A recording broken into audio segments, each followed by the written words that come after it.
Okay. All right, welcome to our second guest, Kayla Burton, Patriot League graduate just like us from Lehigh, and then went to Syracuse, and now a reporter with Western Mass News on TV, doing both news and sports. Kayla, thanks for being with us. Thanks for having me. Excited that we got some Patriot League people in the house. Yes, yes, and of course, Liam's a Newton person like you. We got Yeah. plenty of connections. You went to There we school with, go. One of the two. yeah, Newton went to school or with your Patriot. brother. I covered your sister. Crossing it off. We got all these connections. But yeah, so first off, let's just talk about where you're at now, Western Mass News. You've been there for over a year. Yeah. Yeah, hard to believe, but just hit my year mark a little bit, couple days or couple like last week. So yeah, a little over a year. So you were hired as a news reporter, right? But now you're doing a little bit of sports too. Can you describe how that kind of transition happened and how you see your position moving forward? Yeah, absolutely. So in the beginning, to be honest, like my job title, if you will, is content producer slash multimedia journalist. So basically what that means is I'm on my schedule was 4 a.m. So bright and early, basically till noon. And I would get up around like 3 o'clock. I would start off my job doing desk work. So basically you're making all the phone calls, you're calling all the police officers, firefighters, any breaking fire, any shootings, unfortunately, anything like that.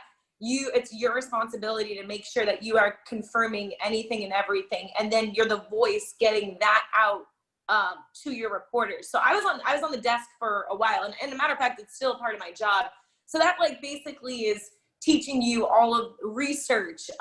You're like the source. You have to find out if something's breaking or something's going on. It's on you to be on top of it. I'm hearing scanners, like what scanners are. It's like multiple voices coming out of this box between that's the dispatches of the firefighters and the police officers. So when I first started doing this, I had no idea necessarily what the heck content producer even meant, until I was sitting at that desk hearing like 800 voices shouting. And I was definitely like, oh my gosh, this is so, one, overwhelming, and two, just like brand new for me. And then once I was like basically from 4 a.m. to 9-ish, I would do that work. And then I would go off the desk and go report a news story for the day. You have to come up with the story. You have to find out what's going on around you. I'm checking all of like social media forums, like community, what's going on, talking to different people within the community. So it's obviously, I mean, I was born a talker since the age of like 3. So surprisingly, they have a career for this, which is great. But it was definitely, it's a lot of multitasking. And at first I was like, whoa, this is so new to me. This is, there's definitely overwhelming feeling and just like questioning, okay, can I do all this? Can I manage all of this? And a lot of people, if you're familiar with the industry, being at the assignment desk, which is the content producer position, it doesn't look all as luxurious, if you will. I think there's it's multitasking. There's a lot of work that you have to do, but I'm so thankful that I have experienced that, because it's teaching me to rely, on myself to make sure that, okay, I have to be the one to make these calls. You have to kind of put your ego down, because also when you're out in the field, you have to get interviews from community and people see you. I'm a multimedia journalist, MMJ. So basically I'm a one-man band. I don't have a camera person. I'm on the camera and shooting the film. So you don't have, a camera person to go out and say, go get this person, go get this interview. You yourself are holding all this equipment, looking crazy, going outside and trying to politely ask people to talk. And nowadays you can only imagine how difficult that can be sometimes. So there was just a lot of that. And then, and to be honest, I never imagined myself doing news. I only wanted to do sports, playing basketball, growing up in a family that's, everyone's played sports in my family. That's kind of was my focus in grad school. But it wasn't my first option coming out of grad school. My first option was, by the grace of God, this opportunity. And although it didn't look all eye appealing to me, because I was like, no, I want to work in a major city. I definitely want to do sports. But, everyone who imagines them to be a broadcaster, you're like ESPN right away. And realistically, That is not the case. I mean, if I you mean, are, yeah, God bless you. I don't want to interrupt you, but I mean, I can definitely relate to that. I mean, obviously I want to do sports, and Right, I was at totally. the Yeah. Globe and stuff, and now I'm doing news in Maine here, and I totally get that. And I think it's important to have someone like you on to kind of share that perspective and talk about how you can sort of angle yourself, and just getting experience is important. I'm sure, like you said, I'm sure it's made you more well-rounded and probably provides you more value. I know, like, what I tell people is, like, I'm a post player adding my jump shot or whatever, I'm That is expanding like my game. literally so true.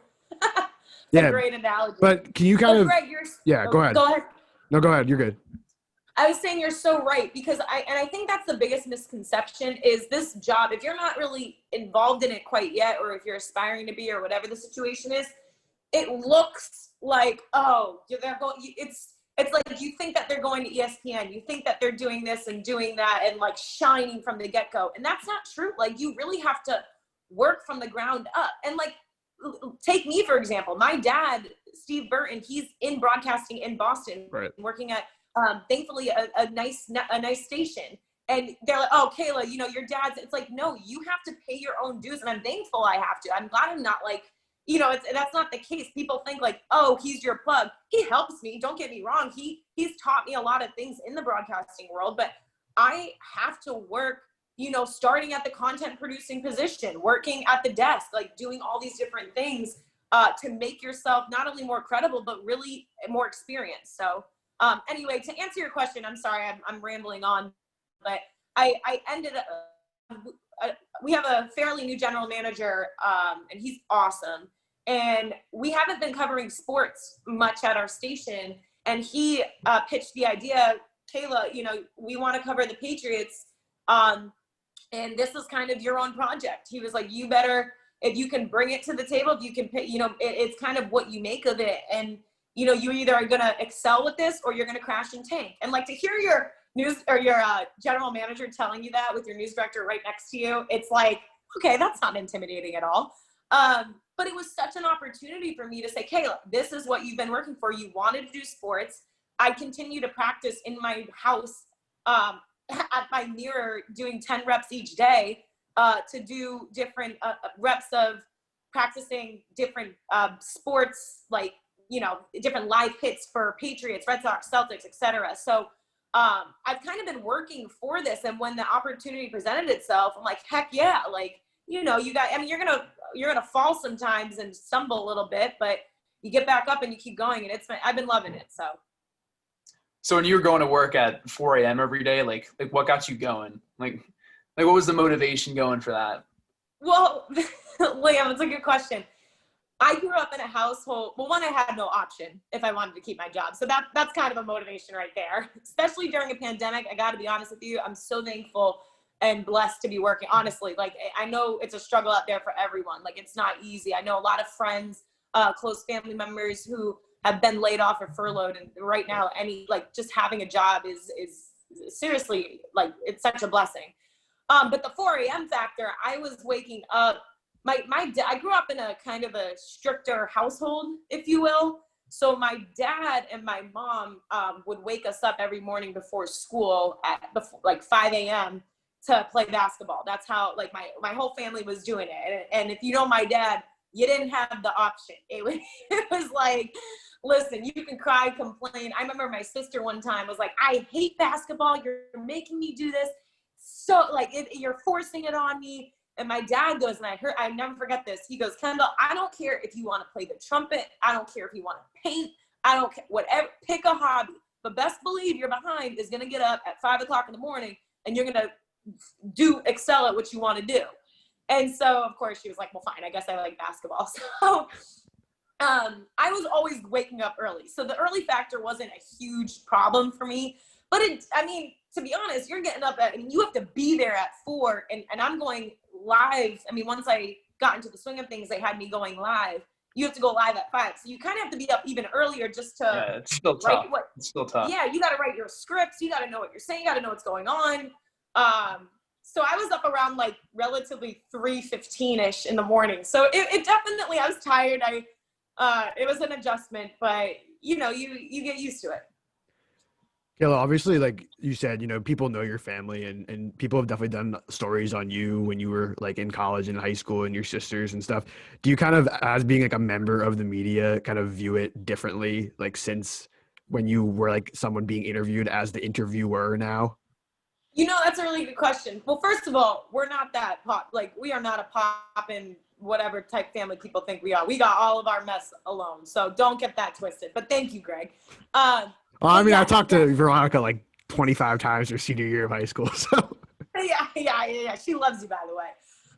what can I But say? yeah, it's definitely it's different. But you know what? I look at it as a plus because I know the questions that I would not only want to be asked, but like what's realistic to answer. Right. So it's different being on this side, but I look at it as, okay, well, if you were a player or if you were on that side, what questions what answers or questions you'd be able to answer? Like what really, I start to think that way whenever I interview either a player, even though, okay, I'm not a football player. I never played football in my life.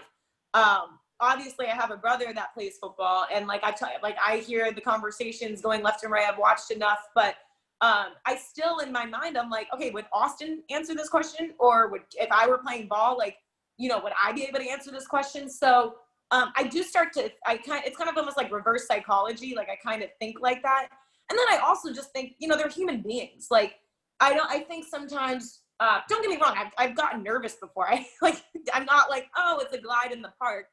But I really don't find celebrities or the Cam Newtons of the world or the Tom Brady. Like I don't really fear that asking a question or, being up against that because one, at the end of the day, we're all human beings. Like I believe, my faith is a huge part of my life and I believe no one is bigger than God. And so I honestly carry that into my job. I'm like, at the end, if it's a bad question, well, okay, you got to go read back and, rethink about what you asked and why you asked it. But I'm never shot down or, feel any type of way just because of, some super important person standing in front of me. So I like to think of them as human beings because they are. And then I also like to put it in perspective as to, okay, when you were a player, what questions would you have answered?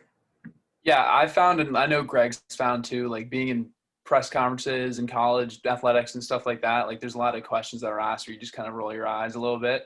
Oh, yeah. having been asked these questions in high school and college and having Austin being in press conferences and stuff like that, what questions do you think are good to ask athletes and what questions do you kind of roll your eyes at? I don't like to say there are any good or bad questions because if I think someone's curious, hey, they're just a curious individual. But, I get what you're saying. Realistically, there's a time and place to ask certain questions. And I guess it's tough to answer that question, Liam, only because it depends on the context, I guess. But if I'm giving a more generic answer to this, I think I guess the tougher or the rolling your eyes type at questions is if you, say someone actually helped me think of this. It's if you were to hit a three, at the end of the game situation, you're coming down the court, 3 seconds left, boom, you nail a shot, game winner. Were you excited? Duh. It's no, I was actually, Exactly really what I'm upset. thinking. Right. I think that's more, but realistically, you want to get them to talk about their excitement. So I get Right. I understand that question. I think there's a better way to ask it. But at the same time, listen, I'm new in this too. I don't know people. I bet 100% I have been in press conferences where people will roll their eyes at me because at the end of the day, I don't, I think my question is solid and other people are what kind of question is that? So you're not going to please everybody. And I got a lot of work to do, but, I think the best advice I can give is just listening to what that player or person is saying. Some people they have all these questions lined up and it's good to be prepared. But I think the biggest miss that a lot of people may come across is a follow-up question. If they just said something that's if it's a, maybe a sentimental thing about their family. Oh, I have 3 family members who are X, Y, and Z or some situation. And you're okay, next question. And what if it was, maybe that's the story. Oh, well, what about your family member? I think just listening, being a good listener, at least that's what I'm trying to be better at is just listening to what they're saying. And then following up with that. I also think what I'm realizing is I don't always have to be the first one to ask a question. And I don't always have to ask a question. I want to ask questions because I think it's doing your homework and getting them to talk. You're there for a reason. But sometimes I go throughout press conferences, like right now in the Patriots conference rooms, I'm only asking limited amount of questions. And to be honest, being one of however many females there is also, it could be quote unquote intimidating. But I don't really look at it like that because I'm like, I'm fit to be here. I know what I'm saying. I know what's going on. Like, I don't find that to be all that troubling. But I am also newer to the Patriots world and reporting for sports coming out of grad school. So I'm taking notes too. I'm listening to Mike Reese. I flipping love that guy. Like, he is, I mean, not only is he a legend, but if you don't know Mike Reese, and not that everyone is going to get to know him like on a personal level, but he has answered all of my phone calls, he has helped me out so much. And he's the most humble guy. And he is so busy asking 100 million questions, dancing on all different sets. And I have learned so much from him. Every morning, I said to him, I go, I hope this doesn't sound creepy, but I think I check your Twitter page more than I check my boyfriend's text messages or my alarm clock. Like, I genuinely, because he's so sharp and he's also just a human being. He has time to answer your questions, time to be there. So I take notes from, guys like him and guys who have been experienced in this type of industry. So you talked about Mike Reese. Are there any other reporters right now that you kind of like to watch what they do or how they ask questions or how they are going about their jobs? And like, who are those people? Absolutely. Well, Mike Reese, definitely one of them. From a female standpoint, Tracy Wolfson, I really like her. She's a Patriots reporter as well, or NFL reporter. I think she's sharp. I think, it's also the way people conduct themselves. Like I said, I don't know people in and out, but Tracy Wolfson, like, she just gets to the point. She's not too cute with it. She's not, she's just, she's really observant, and I just like her craft. I really do. Her and I know this may sound cliche, but honestly, I'd be lying. Doris Burke. I think besides doing Patriots coverage, I've also done, and Greg, you may know this, but I don't even know if you do, but I'm an analyst for at least Yale women's and men's basketball. Yeah. So I want to keep that. I want to keep the ball rolling with, well, not just be a sideline reporter or beat reporter, but I also want to keep the, the play-by-play analyst, not really play-by-play, but more analyst side of things going. And so listening to her, I really take notes, not to mention she does her homework like no one else. Like this woman goes back home. I've read a lot of articles on her and how she rewatches the game and take notes, not only on the game, but how she calls the game. So I really looked up to her. Beth Mowins as well is another one. But I would say those three, and including Mike Reese, and there's so many others that I'm missing as well. But I just really admire their reporting. So have you been going to Patriots practices recently too? Like since training camp started? It's been different, obviously, with this year with the pandemic. Yeah. We are not only a certain amount of media is allowed inside. I'm not allowed inside. My dad and I have argued it multiple times. I'm like, why would you want this guy in? But no, certain media is allowed. Our station, we're allowed to be like on the premises, but we're not allowed like technically inside because it's seriously so strict. But we are getting I'm in every call, every conference room, every virtual meeting that goes on. We get to see the live practice footage. So I'm there in a virtual way and get to be there, but until they really allow in-person interaction back, which I can't imagine that's going to happen for a little bit, if at all. I'm kind of on the outskirts, but from the virtual standpoint, yeah, I get to, we had like a press conference with Cam Newton the other day, just like this, where we're talking through a virtual manner. How do you find that? Like, do you prefer that or do you prefer being in person? Because I could see it being difficult from a reporter's perspective.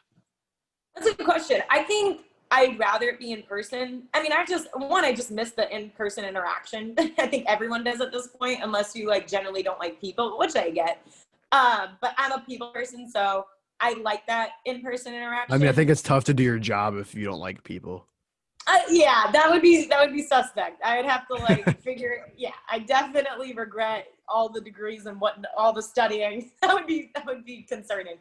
But yeah, I'd prefer in person. I think also virtually it can be hard because, well, they've actually done a great job with it. At least the Patriots media is like, you can tap on this button that raises your hand for you. So I bet it's easier going that way because everyone kind of gets that question versus like being in person. Everyone's just kind of spitting out, random questions. So there are perks to that. I guess the organization is a little more intact doing it the virtual way, but I definitely miss just the energy and being on the practice field. I mean, I've never even been on the Patriots practice field, at least reporting wise. So I miss that because I want that, first year experience with that. So this is like kind of my first Patriots coverage reporting experience, and it's through a virtual way. So it's a little, it's a little bummy, but it is what it is. So you mentioned the basketball stuff you do too, like with Yale, and I think you've done Quinnipiac, and I'm sure you did it at Syracuse too.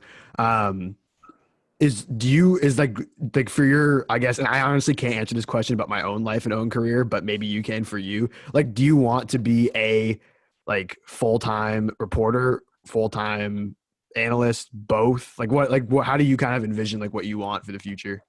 I know that's a really good question. I want to do both for sure. I would love to be a full-time reporter. Like, it's weird because I even did some anchoring, here at Western Mass News, and it turns out I really loved that. So I think the more opportunity, now I know you can't do everything, but I think the more opportunities that I'm experiencing, I'm like, oh, it'd be cool to do a little of this, a little of that, a little of that. I definitely want to keep the play-by-play and analyst position in the loop. I think it's just, there's not a lot of females that do it. And so I want to be one of those females that, does that. I think I've learned so much at Newhouse, at Syracuse. I think I can learn a lot more, but I also think that it's possible for me to do. And I think that there aren't enough women on that set. I really don't. I think that there's like the obvious ones, like the Doris Burks or the Beth Mowens, but I don't think that, it's like, obviously in broadcasting in general, it's more of a male dominating platform. And I'm noticing that, but it doesn't like, I don't think it's an excuse to be like, oh, I don't know if I can do this or this and that. No, I think it's, if anything, it's more of an opportunity because I think that, it's just like, I think the world is kind of looking for more females to be on that platform. So I think if anything, it's like, now's their go time, you got to be sharp. So I would like to do it. I'd like to do a mix of that. But I'm taking it one day at a time, man. Yeah, for sure. I know that there's a lot of goals I have, but I'm just trying to get through tomorrow. Yeah, I feel that. And you mentioned like Newhouse too. I mean, you're pretty biased here, I'm sure, but like applying to, like, we both went to BU, and like applying to these schools, everyone says, oh, great school, by the way. That's number one. Number two, if you're going to be a journalist, like, what did you learn there, and do you think it really deserves the reputation that it has? Let me put it this way. I have never cried so many times in my life, and I have run a lot of suicides. I've had a lot of criticism in basketball. I can understand being criticized, this and that. Newhouse, it was a year program, and it was hard.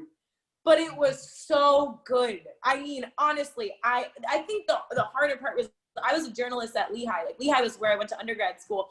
And it was more print style. There was broadcasting with it, but not to the level that, BU or Syracuse or Northwestern has, or Emerson for that matter.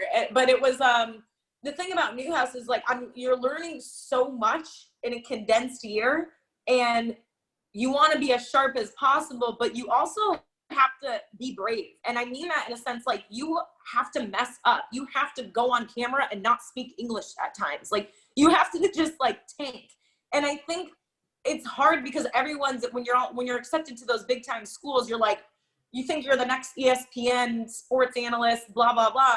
And you really are all like, dang, can I even speak English right now? Like, you're questioning your skills. And everyone's competing too. It's kind of like this world seems like a perfect, sharp industry. You want to say the right things. You want to look the right part. There's so much, there's so much expectations with this job. And you also want to be real with yourself. And I think in grad school, it can be challenging because you're trying to be as great as you can be, but you also, and you don't want to be too vulnerable. So it's kind of like you're balancing a lot going on, but really in order to make it through programs like that, or even excel in the industry that this is, you have to mess up and you have to be okay with that. Like you can't be too, I think in the beginning when I messed up and I saw, I'm at Newhouse for a year and I'm speaking with guys who have been doing this for 4 years because they've been in the Newhouse school since their freshman year of college. So I'm up against guys who have been doing this for maybe more experience than I have. And I'm learning a lot in such little time. And I remember the first time I've ever done it, I was like, oh my gosh, like I'm freaking out here. And I remember literally going to the car, calling my dad, bawling my eyes out. I can't do this. I didn't think I was good. And he goes, Kayla, how did you get good in basketball? I go, this isn't the same thing. He goes, how did you get good in basketball? I go, I practiced, Dad. And he goes, yeah, but how? And he's like, I woke up in the morning and I practiced. He goes, it's the same thing. You have to practice extra the same way you did in ball. He's like, you have to literally, because we're going to get on the phone. I used to hate when the producers would be in my ear because you're talking and someone's talking into your ear. And my dad and I would practice every morning and he would cue me, Kayla, go. And then he would start talking as I'm talking just to practice that voice. So it's not, it is hard. Newhouse was definitely challenging. I'm really proud to have went there. I think it's, I'm proud to say that I have my master's degree. I'm proud to say that it was at Newhouse because they are a no joke serious school that plays no games with this. And they really try to get you that much better, and they have. But at the end of the day too, I don't think it's impossible for anyone. I think if you really want to pay your dues and get to where you want to go, you may have to put in that extra work. So I don't know if that answers your question, but. Yeah. And at Newhouse too, did you have to kind of compete for roles, like broadcast roles for different sports? Because like at BU, like Greg and I did like both men's and women's basketball on air and on camera. And like, there weren't too many people like competing for that role, if you know what I mean. Oh yeah. Newhouse was definitely a competition. Like, yeah, they're for sure. I mean, we had to do auditions if you wanted to do the play-by-play and analyst role. So it wasn't just like, oh, I'm here, I'm thankful to be here. Can I do this? There are sometimes, in some cases, where, the professors there want you to excel. You're there for a reason. They don't just have random people getting into these schools because they feel bad or whatever the situation is. Like, you're there because you're supposed to be there, I believe. But what you do there is up to you. So, like, you can ride it out and just check off the boxes and kind of have, the box of, like, that compliance form and just get through it. Or you can really take it and run with it. And I think that goes for any school that you're at. Now, there's so many opportunities. For instance, the Newhouse program, we have tons of different alumni that would come back and speak to us. Like Mike Tirico, he came and he spoke to our classroom and stuff. And like, no, maybe you're not going to get a job just by talking to him. But like, they provide these opportunities for you but you have to be the one to put your foot, forward. You have to go up and say like, hi, introduce yourself, like do all that stuff. And then in terms of like different opportunities, more hands-on opportunities, you have to, the auditions were definitely, like they would send out different emails saying, okay, we're going to do this. You're going to audition for this. I remember my audition the first time was terrible. In my opinion, I didn't think I was that great. And I remember my professor, and he was tough. I mean, tough. And he did not care to compliment you, to be honest. And he goes like, hey, Kayla, like, great participation. I felt like I was like, who wants to be told great participation? That is like the worst. I'm sorry. I'm not a big fan of that compliment, if you will. But it motivated me to say, okay, I can cry about this. I can, be complacent with where I'm at, or can work on it. There's going to be another audition in 2 weeks. Go at it again. That's what I did. And then I finally got my first. I saw other girls and guys get their first gigs way before me. And I was like, yeah, you can complain, oh, so-and-so's their favorite, she got this, like, blah, blah, blah. Or you can say, okay, like, whatever that next opportunity is, sign up for it, be prepared, and do the best you can. And that's what I did. And then I finally was able to start to call some games for Syracuse. And I watched it back like film. And you have to learn to kind of put your ego down, because my professor was like, what the heck, why did you say that? And like, you're like, I don't know, like, I'm just trying to like, I don't know why I said that. I just did it. And so now it's almost like watching game film. You're going back here. So yeah, I think it is what you make it. make of it, but and it's challenging because sometimes like my background playing D1 ball, I think that definitely helps. I had a little bit more of a head start than other people because I just know the game better. Or at least that's, what I played the game, I should say. So it depends on the opportunities and like your background too. But then I also believe it's like what you make of it. Great stuff. Great stuff. That's Kayla Burton. Thanks so much for doing this. So that's a lot of good advice here for people who are coming up in this industry as well. And hopefully people can glean something from it. And thank you. Thanks so much for your time. Absolutely. Thank you guys. I appreciate you having me. And I know you guys, listen, for those of you listening out here, these guys are one of the best I've ever come across too. And I mean that. So thank you. I'm looking up to you just as much as maybe you're looking at me, honestly. We're trying. Yeah, no, it's you build an interesting relationship with certain people. Like, I mean, it's, I guess for me and you, it's very different. Like, cause like I covered your sister a lot. Like then I seen your dad at random events that we're both covering, like at the marathon and stuff. He and loves you, by the way. He goes on and on about, he likes you more than he likes me. And I'm not, I don't know about that, but yeah, no, it's cool. It's cool. And I think that's partly why we started this, is like just being in New England, like for college only, even like, we just built a lot of cool like relationships and you meet a lot of people. And to be honest, absolutely, Greg and Liam, I think what you guys are doing, even with this podcast, and for those of you listening, like this is a prime example of the grind. Like this is what you're doing. It's like, okay, we're in a pandemic. You have all the reasons to say, oh, I'm not doing this, so I'm not doing that.